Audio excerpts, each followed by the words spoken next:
A millionaire stood frozen as a frightened horse charged straight toward him. And a woman he'd never seen before threw herself into danger to save his life. He thought it was over, a moment of chaos, a stranger's bravery, and nothing more. But he was wrong, because stepping into her world would ignite jealousy, revenge, and a threat from his past that nearly cost her everything. This is the story of how a man who had everything met the one woman who would change it all. Enjoy the story. The horse explodes through the barrier. Wood splinters into the air like shrapnel. The crowd's roar turns to screams. The massive thoroughbred, eyes wild with terror, charges directly toward the VIP section where champagne glasses shatter against marble as people scramble backward. Except one man. Alexander Crane stands frozen, his custom Italian shoes rooted to the ground, his mind calculating odds the way he always does. Probability of impact, angle of trajectory, seconds until collision.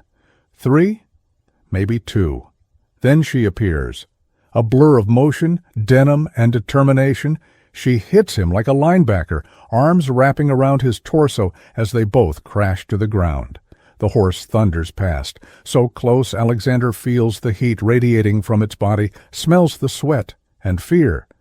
Hooves miss his head by inches, striking sparks against the stone pathway. Silence. Then chaos erupts. Voices shouting, security running. But Alexander barely hears it. He's staring up at the woman straddling him, her hand still pressed against his chest, her face inches from his. Dirt smudges her cheek. Her auburn hair has come loose from its ponytail. And her eyes, golden brown, fierce, alive, are locked on his with an intensity that makes his heart stutter in a way that has nothing to do with nearly dying. "Are you hurt?" Her voice is rough, urgent. Alexander tries to speak. His mouth opens. Nothing comes out. "Hey!" She pats his chest, not gently. "Can you hear me? Are you injured?" He finally manages. "I'm fine. You saved my life." She sits back on her heels, already checking herself over with practiced efficiency. Reflex. I work with horses. See something about to go wrong, you move. She stands, brushes dirt from her jeans, then offers him a hand. "Can you stand?" Alexander takes her hand. Her grip is strong, calloused. She pulls him up with surprising strength for someone who can't weigh more than 130. The moment he is on his feet, she releases him and steps back. "Thank you," Alexander says, his voice steadier now. "That was incredibly brave. You could have been killed," she shrugs. "Could have." "Wasn't." A small smile plays at her lips. "You might want to watch where you stand next time. VIP section isn't as safe as you think. I need to repay you somehow. Dinner? Or not necessary." She's already turning away, scanning the crowd, just doing what anyone would do. "Not anyone," Alexander insists. "Most people ran the other way. You ran toward danger." She glances back at him, and something flickers in those golden eyes. Amusement, maybe, or pity. Most people don't spend 12 hours a day around 1,500-pound animals with minds of their own. You develop instincts. She nods toward the track where handlers have finally cornered the spooked horse. "I should check on Thunder, make sure he didn't hurt himself." "Wait!" Alexander reaches out, but doesn't touch her. "I don't even know your name." She pauses, considers him for a long moment. Then that smile returns, smaller now, almost sad. Emma. Emma Reeves. Alexander Crane. He extends his hand formally this time. Emma shakes it once, brief and businesslike. "I know who you are, Mr. Crane. Everyone here does." She releases his hand. "Take care of yourself." She walks away before he can respond, her stride confident and purposeful as she navigates through the crowd toward the stables. Alexander watches her go, one hand pressed to his chest where he can still feel the phantom pressure of her palms, his pulse racing with something that feels dangerously like fascination. 3 days later. Alexander sits in his downtown office on the 47th floor, staring at a contract worth $30 million that should have his complete attention. Instead, he's thinking about dirt-smudged cheeks and golden eyes. It's absurd. He's 42 years old, runs a venture capital firm with assets exceeding $2 billion, and he can't stop thinking about a woman he met for approximately 90 seconds. His assistant, Margaret, knocks and enters without waiting for permission, a privilege she's earned over 15 years of impeccable service. "Your 3 o'clock is here," Margaret says, "but before that, you have a delivery." "I didn't order anything." "It's from Riverside Equestrian Center." Margaret's expression remains neutral, but Alexander catches the slight arch of her eyebrow. "Should I bring it in?" Alexander's heart kicks unexpectedly. "Yes." Margaret returns with a small package wrapped in brown paper. Inside, Alexander finds his wallet, the one he didn't even realize he'd lost, and a note written in clear, efficient handwriting. "Found this near where you took your impromptu nap. Figured you might need it. The horses send their regards. E.R." Alexander reads the note 3 times. Then he buzzes Margaret. "Clear my afternoon. Mr. Crane, you have... I know what I have. Reschedule it." He's already standing, grabbing his jacket. "And Margaret? Find out everything you can about Emma Reeves and Riverside Equestrian Center." Margaret's expression doesn't change. "Already done. I'll email you the file." Of course she has. Riverside Equestrian Center sits 40 minutes outside the city, nestled in rolling hills that seem impossibly green for late September. Alexander pulls his Tesla through the gates, following a gravel road past white-fenced paddocks where horses graze peacefully. The main barn is massive, red-painted wood with a weathered charm that speaks of decades of care. He finds Emma in the 3rd stall, brushing down a bay mare with methodical strokes. She doesn't look up when his shadow falls across the doorway. "Wondered when you'd show up," Emma says, still focused on the horse. "Took you longer than I expected. Figured you for the type who doesn't like owing debts." "I don't owe you a debt," Alexander says carefully. "I owe you my life." "Same thing to a man like you, I'd guess." She finally turns, leaning the brush against the stall wall. "So, what can I do for you, mister?" "Crane, you here to write a check, make a donation, sponsor a horse?" "I'm here to thank you properly." "You already did, at the track." She picks up a hoof pick, moves to the mare's front leg. The horse shifts obligingly. "And you just got your wallet back, so we're square." Alexander steps into the stall, careful to stay near the door. "Have dinner with me." Emma glances up, genuine surprise flickering across her face. Then she laughs, a real laugh, warm and slightly husky. "You're serious?" "Completely. Mr. Crane." "Alexander." "Mr. Crane," she continues deliberately, "I appreciate the offer, but I'm not really the dinner with millionaires type, different worlds and all that. Just dinner as friends." The word tastes strange in his mouth. He hasn't made a new friend in years. Business associates, yes. Strategic connections, certainly. But friends? You like horses. I like horses. We have common ground. Emma sets down the hoof-pick, crosses her arms. The gesture should be defensive, but on her it just looks assessing. Like she's evaluating a horse's temperament before deciding whether to trust it. "You know what I think?" Emma says finally. "I think you're not used to people saying no to you." "That's fair." "And I think you're bored." She steps closer, close enough that Alexander catches the scent of hay and something floral. Shampoo, maybe. Rich guy, successful, probably got everything figured out. Then something unexpected happens.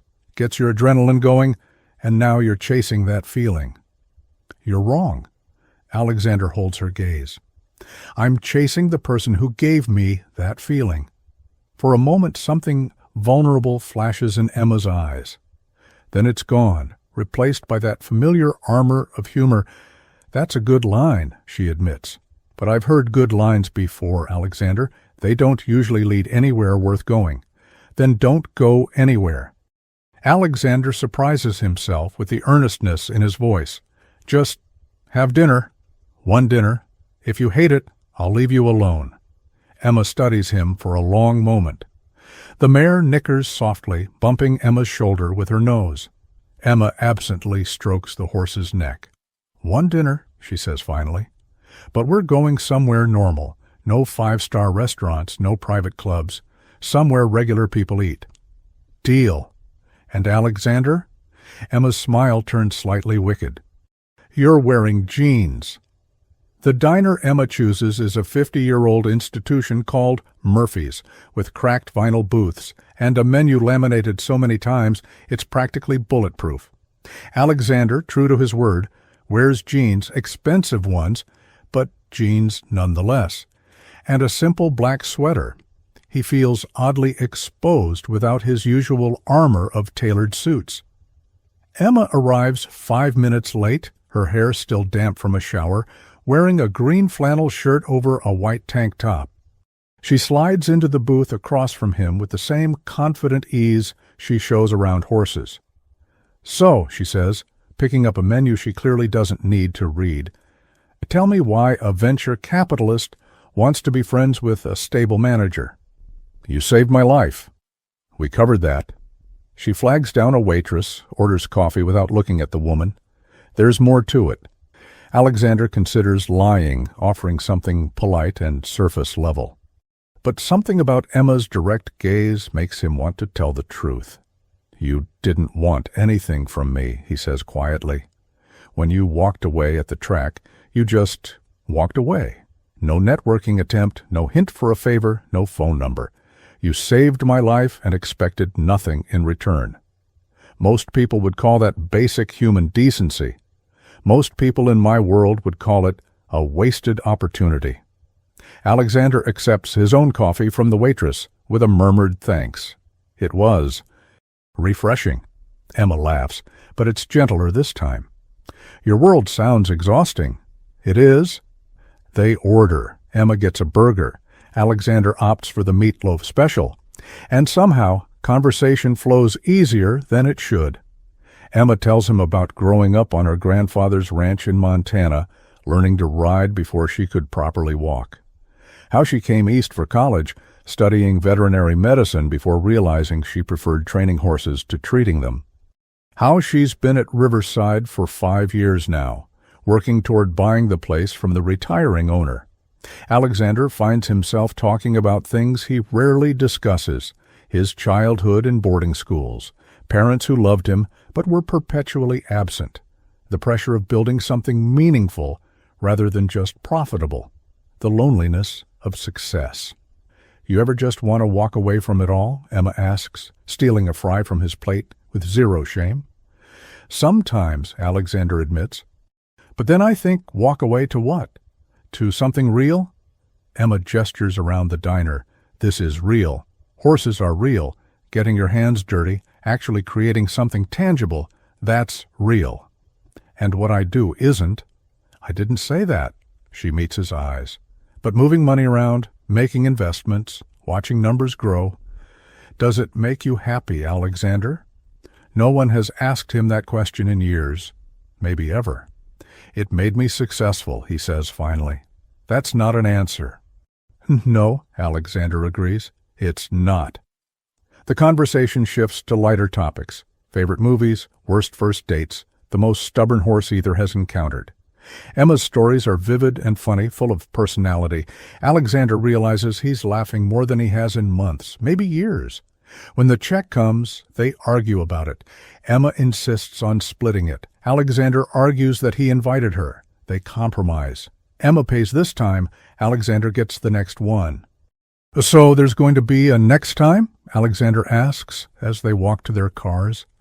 Emma stops under a streetlight, the yellow glow catching in her hair. Maybe, if you don't make it weird. Define weird. Falling for me. She says it lightly, but Alexander catches the edge underneath. A warning. I'm not looking for romance, Alexander. I've done that dance. It always ends the same way. How's that? With me alone and them somewhere else. Emma unlocks her truck, a battered Ford F-150 that's probably older than she is. So if we're doing this friend thing, let's actually be friends. No expectations, no complications. Friends, Alexander agrees, even as something in his chest tightens with disappointment. I can do that. Emma smiles, but it doesn't quite reach her eyes. Good, because I really do need more friends who don't eat hay. She drives away, and Alexander stands in the parking lot longer than necessary, watching her taillights disappear into the night. Friends, he tells himself. He can absolutely do friends. He's not sure he believes it. Over the next 3 weeks, Alexander becomes a regular at Riverside Equestrian Center. He shows up in the mornings before work, ostensibly to ride. He did grow up riding, though it's been years, but really to spend time with Emma. They fall into an easy rhythm, grooming horses together, talking about everything and nothing, occasionally riding the trails that wind through the property. Emma is careful to maintain boundaries. She doesn't ask about his wealth, doesn't treat him differently than any other rider at the center. When he offers to help with facility upgrades, she politely but firmly declines.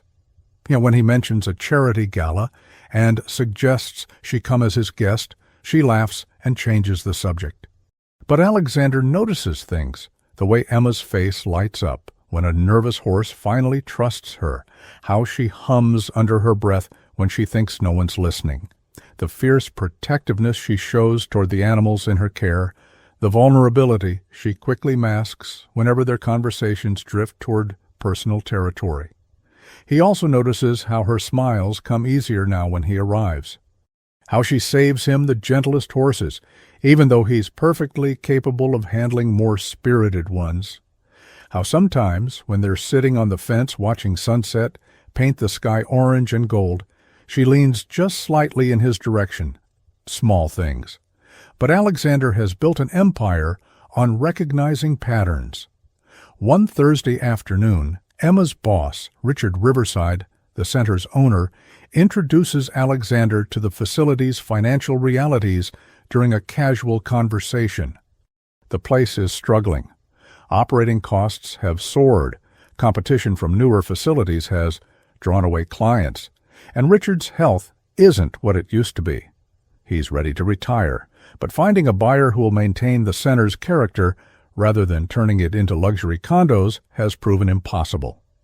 Alexander doesn't mention that he already knew all this, that he's had his analysts quietly reviewing Riverside's books for 2 weeks, that he's already drafted a purchase offer that would keep Emma on as general manager, give her a stake in ownership, and ensure the center's survival. He doesn't mention it because he knows exactly how Emma would react. She'd see it as charity, as him using his wealth to manipulate the situation, as proof that they're too different from worlds too far apart. So he stays quiet and continues showing up, continues being just her friend, continues ignoring the way his heart lifts every time she says his name. Everything changes on a Wednesday in October. Alexander arrives early, sunrise still painting the sky in shades of pink and lavender. He finds Emma in the barn, her movements sharp and frustrated as she mucks out stalls, a task she usually delegates to the stable hands. "Emma!" She doesn't turn. "Not a good time, Alexander." What happened? Nothing. Everything. Doesn't matter. She drives the pitchfork into the hay with unnecessary force.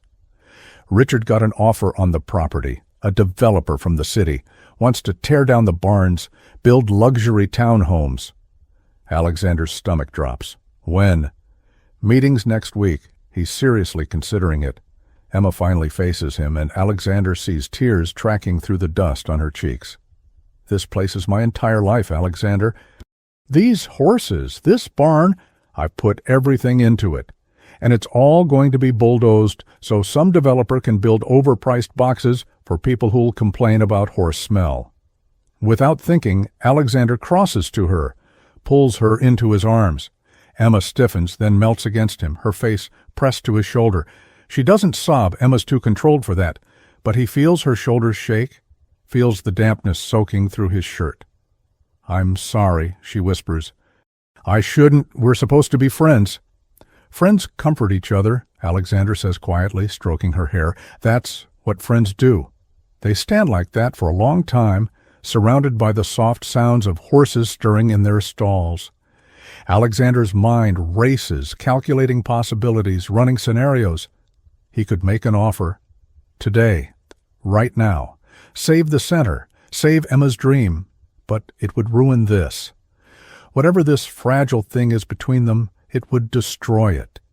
What if someone else bought it? Alexander hears himself say. Someone who wanted to keep it running. Would Richard sell to them? Emma pulls back, wiping her eyes. Maybe. Probably. But anyone with that kind of money.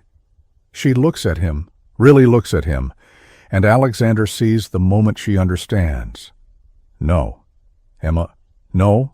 Alexander. She steps back, creating distance. Don't. Please don't do that. I haven't done anything. But you're thinking about it. Her voice hardens. You're thinking about riding in on your white horse, no pun intended, and saving the day. Buying the property, being the hero. Would that be so terrible? Yes. Emma's hands clench into fists. Because then everything changes. We're not friends anymore. I become your project, your charity case, another thing you own. That's not fair. Life's not fair, Alexander. This is exactly what I was afraid of. She turns away, her voice dropping. You can't fix everything with money. Some things have to work out on their own or not at all. And if they don't work out, if you lose this place? Emma's shoulders slump. Then I lose it.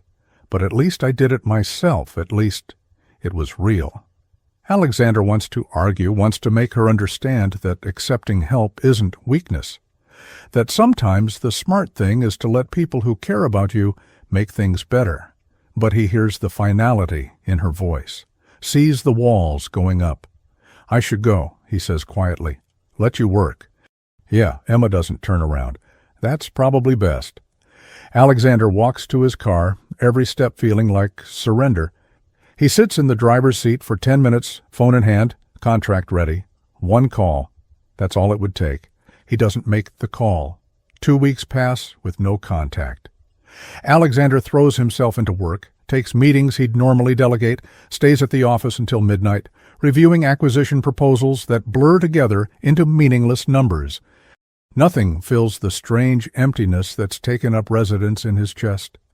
Margaret notices, of course. She doesn't comment, but she starts bringing him better coffee and quietly canceling social obligations he has no energy for. On Friday evening, she buzzes him. Mr. Crane, there's someone here to see you. She doesn't have an appointment. Alexander's pulse jumps. Send her in. But it's not Emma who walks through his door. Victoria Ashford enters his office like she owns it, and given their history, maybe she feels entitled to. Tall, elegant, ice-blonde hair pulled back in a perfect chignon, wearing a crimson dress that probably costs more than most people make in a month. His ex-fiancée, former, emphasis on former. Alexander. Victoria's smile is warm and calculating in equal measure. You've been avoiding my calls. Hello, Victoria. Alexander doesn't stand. I've been busy. Too busy for old friends? She sits in the chair across from his desk without invitation. We were more than friends once. We're being the operative word. Alexander closes his laptop. What do you want? Direct as always. Victoria crosses her legs, studying him with those cool gray eyes. I heard about your new hobby, hanging around some horse stable, making friends with the help. Alexander's jaw tightens. I don't know what you're talking about. Don't insult my intelligence, darling. Did you really think I wouldn't hear about it? You showing up at some rundown equestrian center, mooning over a stable manager? Victoria's laugh is crystalline and sharp. It's beneath you, Alexander. Emma is none of your concern. Emma. Victoria tastes the name like wine. How common. Tell me, is this some kind of midlife crisis? Are you going to buy her the ranch next? Play cowboy? We're done here. Alexander stands. You can show yourself out. I'm trying to help you. Victoria doesn't move. This woman, whoever she is, she's using you. Can't you see that? She's after your money, your connections. They always are. Emma isn't like that. They're all like that, Alexander. Trust me. Victoria finally stands, smooths her dress. But don't worry. I have a solution. I don't want your solutions. You will. Victoria walks to the door, pauses with her hand on the handle. Because I'm going to save you from yourself, darling, even if you don't thank me for it. She leaves in a cloud of expensive perfume and implied threats. Alexander sinks back into his chair, a cold knot of dread forming in his stomach. Victoria has never taken rejection well, and she's never met a problem she wouldn't solve through destruction. Alexander tries calling Emma that night. She doesn't answer. He tries again the next morning, gets voicemail. By noon he's driving to Riverside, his knuckles white on the steering wheel. The center looks the same as always, white fences, green fields, horses grazing peacefully. But when Alexander walks into the barn, he finds it buzzing with unusual activity. Richard's there, talking urgently with Emma near the office. They both stop when they see him. Alexander, Emma says carefully, what are you doing here?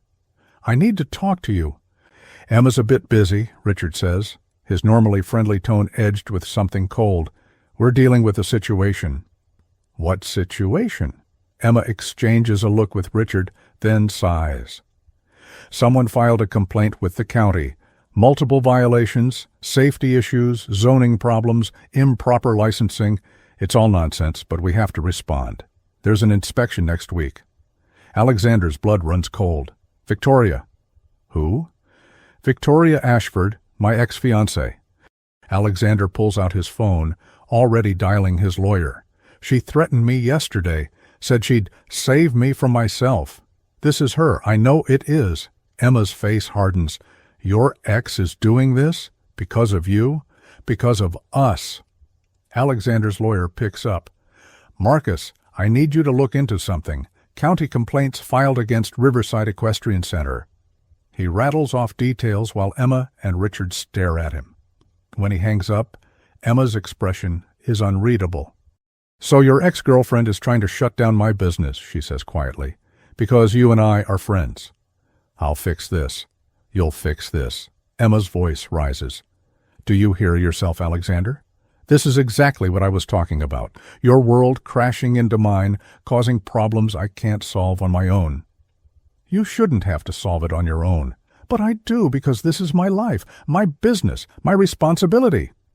Emma paces, her hands flying. God, I was so stupid. I knew better. I knew getting involved with someone like you...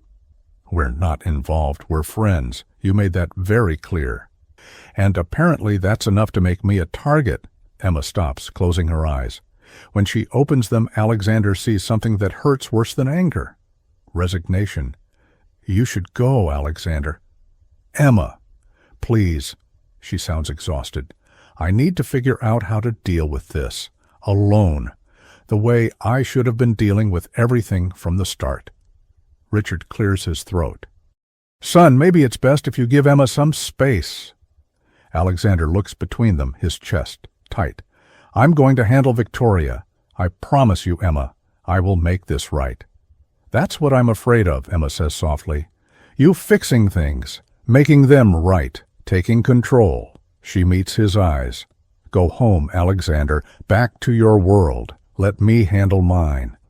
It's the closest she's come to asking him to leave her life entirely. Alexander wants to fight it, wants to argue, wants to stay, and prove that he's not like every other man who's disappointed her. Instead, he nods once and walks away.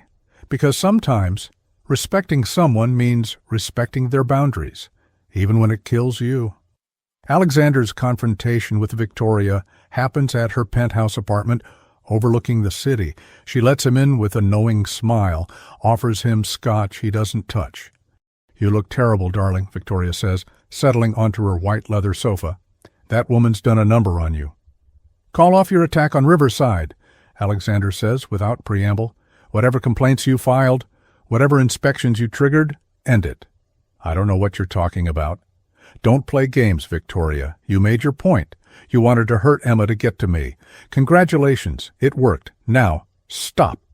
Victoria sips her drink, studying him over the rim. You really care about her? the stable girl. She sounds almost curious. Why? What does she have that I don't? Everything that matters. Victoria flinches. For a moment, genuine hurt flashes across her face before the mask slides back into place. You always knew how to wound, Alexander. It's why we worked so well together. We didn't work. That's why you left. I left because you were married to your company, not me. Victoria stands, walking to the floor-to-ceiling windows. I wanted a partner, Alexander, someone who'd build an empire with me, not just finance it. You wanted someone who'd look good at fundraisers and stay quiet the rest of the time? That's not fair. Isn't it? She turns and Alexander is startled to see tears in her eyes. I loved you, really loved you, and you treated me like another acquisition, something to manage, to optimize, to fit into your perfect life. Victoria, but this stable girl, this Emma, you don't manage her, do you? You can't. She won't let you.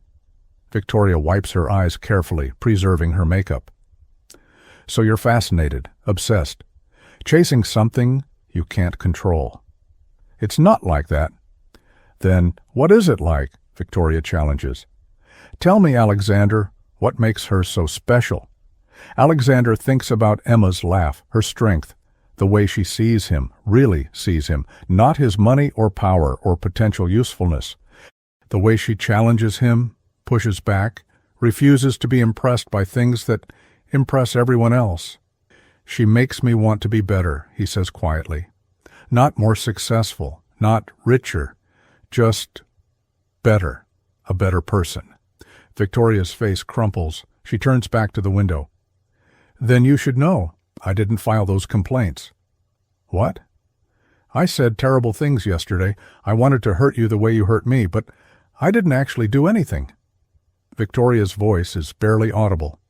I'm petty, Alexander, and I'm vindictive, but I'm not cruel. Alexander's mind races. Then who? His phone rings. Marcus, his lawyer. Alexander, you need to hear this. Marcus sounds grim. I tracked down the complaints. They were filed by a development company called Ashton Enterprises. Same company that made the offer to buy Riverside. Why would they? Understanding hits like a punch. They're trying to force Richard to sell. Make the center look problematic. Drive down the value. Swoop in with a rescue offer. That's my read. And Alexander, Ashton is a shell company. 3 guesses who actually owns it. Tell me. Daniel Foster. The name lands like a bomb. Daniel Foster, Alexander's former business partner, the man he publicly exposed for insider trading 2 years ago, the man who swore revenge before being led away in handcuffs, who got out on bail 6 months ago while his appeals process dragged on. He's targeting Emma to get to me, Alexander breathes. Looks that way. And Alexander? His bail hearing is Monday. If he wins the appeal, he walks free. If he loses, he's looking at 15 years. Alexander is already moving toward the door. I need to warn Emma, Victoria calls after him. Alexander, wait. If this man is as dangerous as you think, I have to go. Then be careful, Victoria's voice softens. And Alexander? I hope she's worth it. Alexander pauses at the door. She is. He drives to Riverside at near reckless speed, calling Emma's phone repeatedly. No answer. When he pulls up to the center, the parking lot is nearly empty. It's after 8, most of the staff gone home. Only Emma's truck and Richard's sedan remain. Alexander finds Richard in the office packing up papers. The older man looks up, his expression wary. Thought Emma told you to stay away, Richard says. Where is she? Doing night check. She'll be in the far barn. Richard studies him. Look, son, I don't know what's going on between you two, but Emma's been through enough. If you're going to break her heart, I'm trying to protect it. Alexander heads for the door, then turns back. Richard, don't sell to Ashton Enterprises, no matter what they offer. The owner is a dangerous man with a grudge against me. He's using Emma to hurt me. Richard's face pales. Jesus, does Emma know? Not yet. That's why I'm here. Alexander runs to the far barn, his heart pounding. The building is dark except for a single light near the back. He hears Emma's voice, that familiar humming, and relief floods through him. Then he sees Daniel Foster step out of the shadows. "Emma, run!" Alexander shouts. Emma spins, startled. Foster moves fast, faster than a man in his 60s should, grabbing her arm. She immediately twists, using the self-defense move that's probably second nature from working with unpredictable animals, but Foster is ready. He yanks her backward against him, and Alexander sees the glint of metal. A gun. "Alexander Crane," Foster says, his voice eerily calm. "Right on time." Alexander freezes. "Let her go, Daniel. This is between us." "Is it?" Foster's smile is cold. "See, I disagree. You took everything from me. My company, my reputation, my freedom. Seemed fair I return the favor. Take something you care about." "You don't know what you're talking about. Emma and I aren't. Don't insult my intelligence. I've been watching you for months, ever since she threw herself in front of that horse for you." Foster's grip tightens on Emma. She's gone very still, her eyes locked on Alexander. "You drove all the way out here at night to warn her? You think I don't understand what that means?" "Please," Alexander says, and he doesn't care that his voice breaks. "Please don't hurt her. I'll give you whatever you want. What I want is to watch you suffer." Foster's voice is conversational, almost friendly. "Same way I suffered, watching everything crumble, powerless to stop it." "Then shoot me." Alexander takes a step forward. "Do whatever you want to me. Just let Emma go first." "Alexander, don't," Emma starts, but Foster shakes her quiet. "Tempting," Foster muses. "But I think I'll stick with my original plan. You see, the beauty of it is that you'll live. You'll have all your money and power and success, and you'll know you couldn't save her. That with all your resources, all your connections, you were useless when it mattered." "Daniel, please." The gunshot cracks through the air like thunder, but Foster's the one who falls. Emma stumbles forward, caught by Alexander. They both turn to see Richard standing at the barn entrance, a hunting rifle still raised to his shoulder, his hands shaking. "Called the sheriff soon as you told me," Richard says, his voice remarkably steady. "Figured if this Foster character was as dangerous as you said, best to have backup." Sirens wail in the distance, growing closer. Foster groans, clutching his shoulder where Richard's bullet caught him, a masterful shot that disarmed without killing. The gun skitters across the concrete floor. Alexander pulls Emma close, his whole body shaking. She clings to him, her face buried in his chest. "You came back," she whispers, "even after I told you to leave."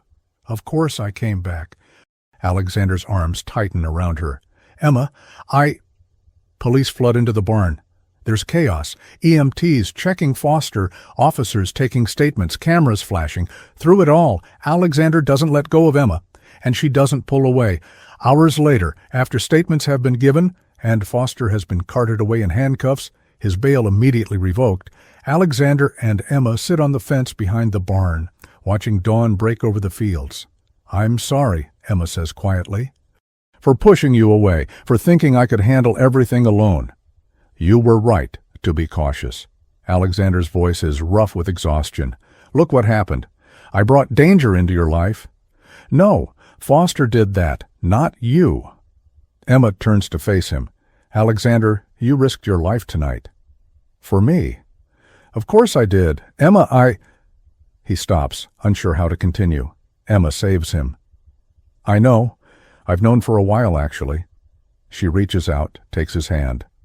"I was just too scared to admit I felt the same way." Alexander's heart stops. "Emma, I've been hurt before," she continues.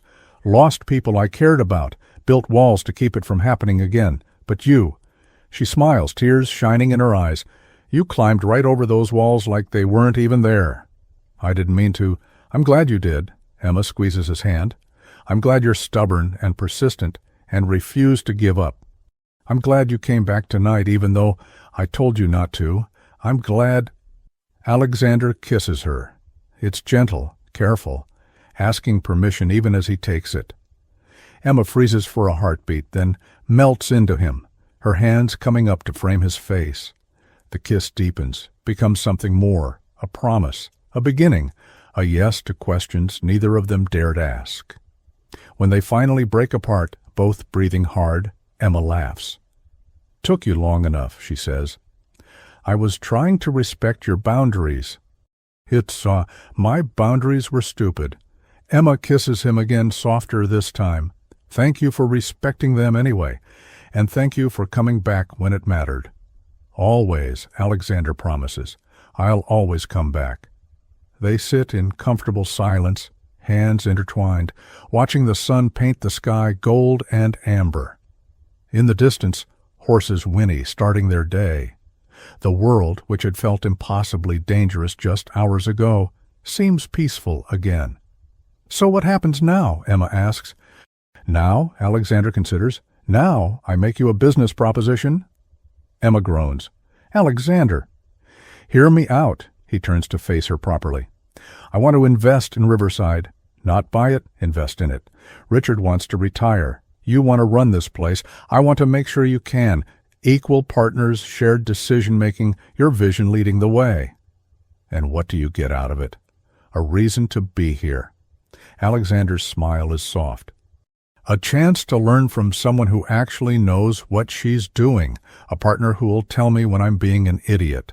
"You're frequently an idiot," Emma points out, but she's smiling. "Then you'll have job security." Alexander sobers. "Emma, I'm not trying to save you or fix things. I'm asking if you want to build something together, your expertise, my resources, a real partnership." Emma studies him for a long moment. Then she nods. "Okay, but I have conditions. I'd expect nothing less. I make all decisions about the horses and training programs. You handle finances and business development. We disagree, we talk it out. No pulling rank, no using money as leverage." "Agreed. And this." Emma gestures between them. "We keep it separate from business. What we are to each other personally doesn't affect what we are professionally." "Can you do that?" Alexander asks. "Separate them?" "I don't know," Emma admits, "but I want to try, because I really, really want both. The business and, you." Alexander pulls her close, presses a kiss to her temple. "Then we'll figure it out together." "Together," Emma echoes. "I like the sound of that." The sun fully crests the horizon now, spilling golden light across the property. In the barn, horses start their morning routines. Richard's car pulls into the lot. He probably never went home, just waited at the sheriff's station. Emma stands, pulling Alexander with her. "Come on." "We've got horses to feed and a future to plan." "In that order?" "Always in that order." Emma grins. "Welcome to the horse world, partner. We're early risers." Hand in hand, they walk back to the barn, toward morning chores and new beginnings, toward a life neither of them expected, but both are ready to build, together, 3 months later. The grand reopening of Riverside Equestrian Center draws a crowd that would have seemed impossible back in October. The facilities have been upgraded, new stalls, a refurbished indoor arena, state-of-the-art equipment, but the character remains unchanged. It's still the warm, welcoming place Emma's been nurturing for years, just better. Alexander watches from the side as Emma gives a tour to potential clients, her enthusiasm infectious as she explains training philosophies and introduces horses. She's in her element, confident and commanding, and Alexander feels a surge of pride that has nothing to do with the money he invested and everything to do with her. "You look happy," Victoria says from beside him. Alexander startles. He didn't hear her approach. "Victoria, I didn't know you were coming. I was invited." She nods toward Emma, who waves.